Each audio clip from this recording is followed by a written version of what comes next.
As you can tell, my Z is broke again. So I went to the dyno and I ended up slipping this clutch right here. And that is a rebuilt South Bend clutch, DXD clutch. It's been in there for a few years since the last time. Yeah, I guess it's probably been 5 years now since I slipped the other one on the drag strip. So made 545 foot-pounds of torque before that thing gave out. After doing a lot of research, I decided on buying and trying out one of these Uniclutch twin discs. According to the websites and the testing on this track edition can hold 1,300 foot-pounds of torque. According to the documentation that came with it, it said it was tested at 1,368 foot-pounds. So this should be more than enough to do what I need to do with my Z and not have to worry about it slipping again. I paid for this with my own money, not sponsoring it, but I think it's kind of a cool concept. So these don't ride on your flywheel, but they bolt to the flywheel with this adapter ring. So the whole concept behind these clutches is that the clutch pack is made to fit pretty much nothing. And then you buy the adapter to adapt it to your flywheel and then your transmission splines. The center splines are just held in with a C-clip. And they give you a couple of them depending on what your setup. So if you wanted to do an engine swap after the fact, you could take and buy the new adapter for, say, a different flywheel, and you could use the same exact clutch on multiple different engines. It sounds like a great concept, so I'm really hoping that this is the way to go with my setup, and I don't have to worry about slipping a single disc or having such a high pedal pressure that I don't want to drive the car on the street. The reviews say that this clutch right here is streetable and should be about stock pedal pressure, so I have really high hopes for this thing. A couple little things that I've run into. This adapter ring right here, when you look up the instructions on their website, I got this from Napa, which you can order right from Napa's website for the Z31. But if you look, the instructions are on Uniclutch's website.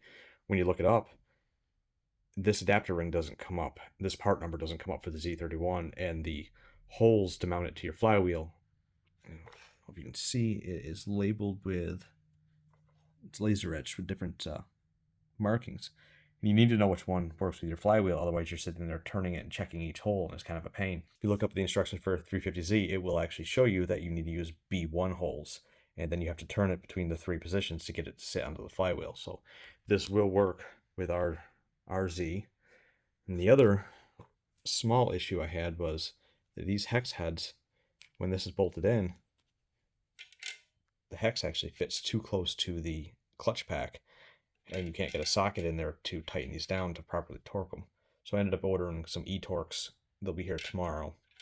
And I'll get this bolted to the back of the flywheel, which is still in there. You can kind of see the transmission sitting underneath the car on a lift.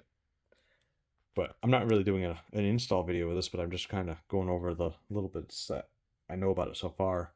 The 350Z throwout bearing should work. I don't know if it's the same as the Z31, but I just know that this is a 350Z pressure plate. Now, the bearing I got with it was for a 350Z. But they say that'll work on this, on these fingers, so I'm going to take it out of the car and test that just to make sure. I haven't found any clearance issues. But one benefit is because this has its own friction surfaces, you don't have to worry about resurfacing your flywheel to install one of these. You just put the proper spacers in it and bolt it on and go. So it looks like the 350Z bearing will line up perfectly onto the clutch fingers. So far so good. Everything is working out.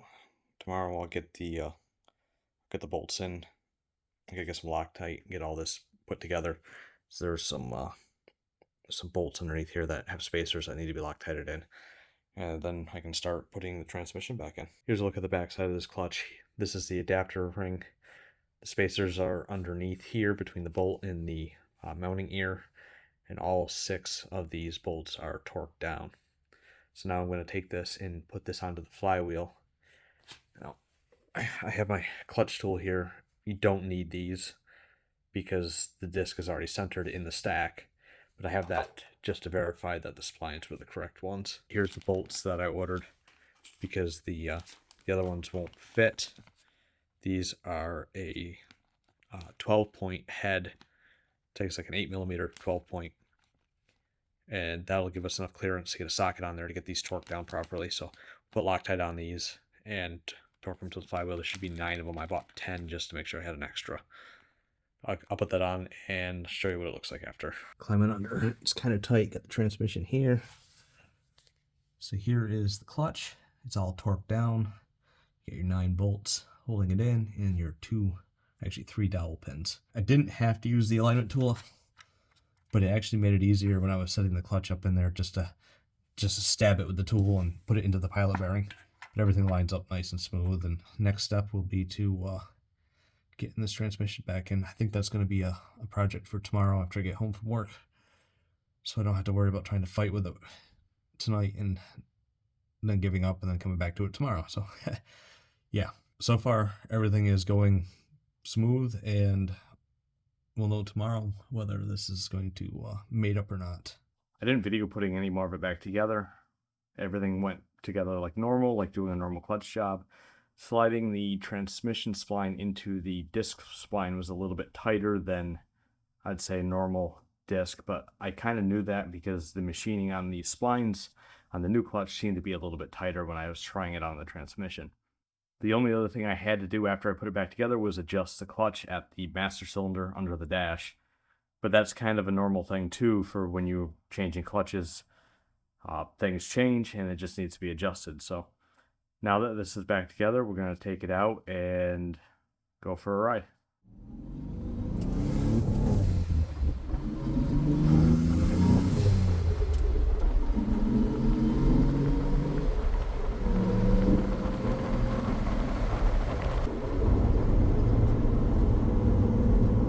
So one of the biggest things I've noticed is the clutch is definitely as soft as a stock clutch.